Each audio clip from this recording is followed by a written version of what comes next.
All the Amazing. best to Jan. Now, here's a question for you. It might seem like a bizarre one, but does payday strike joy or fear in your heart? Fair. Unbridled joy for me. But according to new research, payday is causing more tension than relief to workers here, with 6 out of 10 of us feeling most stressed about their bank balance in the week after their account is topped up. Well, I can relate to that. A bit of a payday millionaire, and then it's beans and toast. Well, Neil Shah is the head of the Stress Management Society, and he might be able to shed some light on this. Morning, Neil.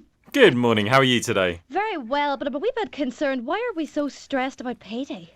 Well, this is an interesting point. The money drops into your account. You'd think that people would feel relieved, but I think that's where the kind of the pressure starts to hit a lot of people. And we found that a lot of people now have access to the information at their fingertips. They've got apps that will tell them their bank balance.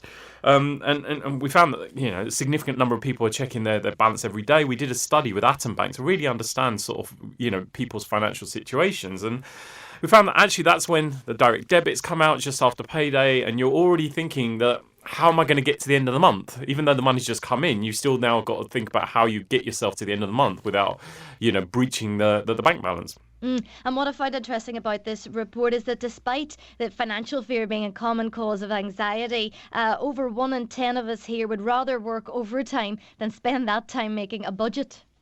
No, absolutely, and it's very much the burying the head in the sand.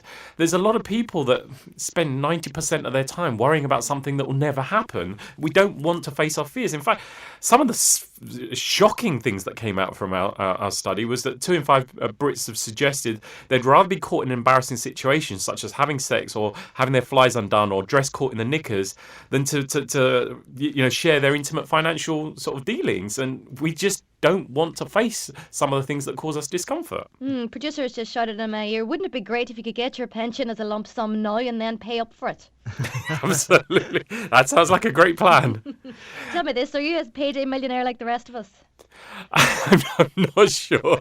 Yeah, well, I guess there are times where you'll stretch yourself a little bit as you're getting closer to the end of the month. But this is where, as I said, for planning and ensuring that when that money drops into your account, it's not all gone out straight away, and you are able to get yourself to that point where that you're a few days away from payday without thinking, oh, how am I going to go and buy myself lunch? Neil, I'm certainly one of those people who bury my head in the sand the whole month. In fact, I think my mum needs to take care of my money. What advice would you give me when it comes to payday and then mapping it out for the next 4 weeks?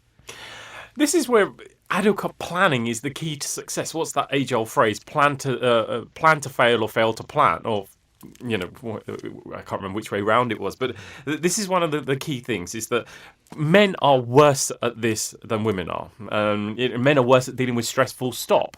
They are much more likely to bury their head in the sand, and also put on that kind of macho bravado, I can cope with this, I can deal with this, and actually not face it. In fact, one of the other things that we found on the study we did with Atom Bank was that 3 million people admit to lying to their partners about the state of their finances. Ooh.